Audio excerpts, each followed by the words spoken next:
ہمارے channel Urdu studio میں آپ کا خیر مقدم ہے۔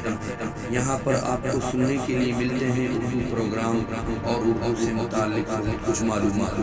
اگر آپ پہلی بار چینل پر آئے ہیں تو ہمارے چینل کو ضرور سبسکرائب کریں تاکہ ہماری ویڈیو آپ کے پاس پر وقت پہنچتی رہے۔ ناظرین السلام علیکم ورحمۃ اللہ وبرکاتہ۔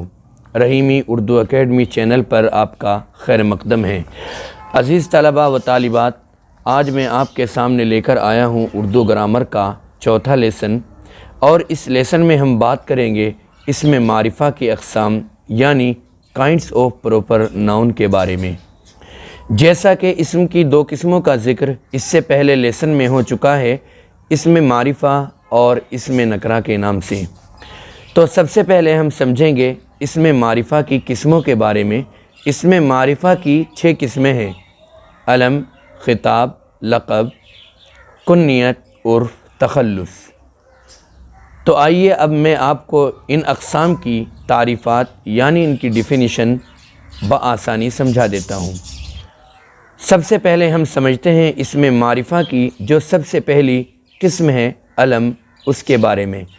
علم وہ اسم ہے جس سے کسی شخص یا چیز کے اصلی نام کا پتہ چلے، جیسے بدر، بشیر، علی، احمد وغیرہ۔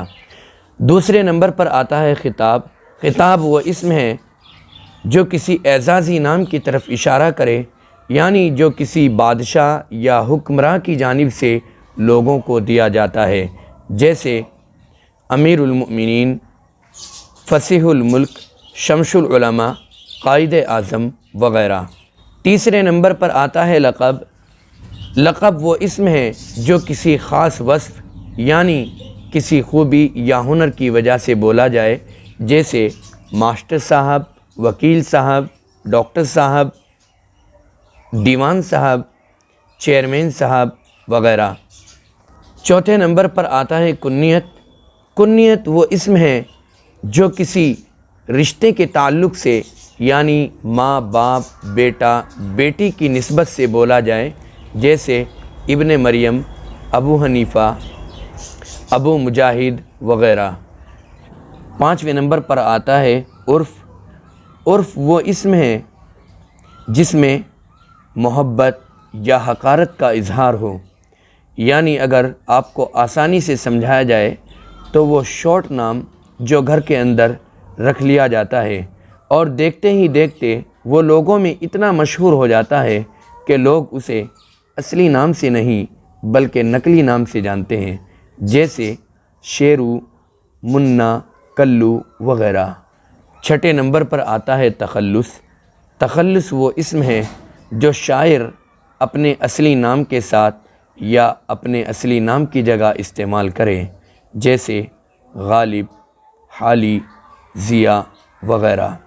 مجھے امید ہے کہ آپ کو یہ اسم معرفہ کی 6 قسمیں بآسانی سمجھ میں آ گئی ہوگی۔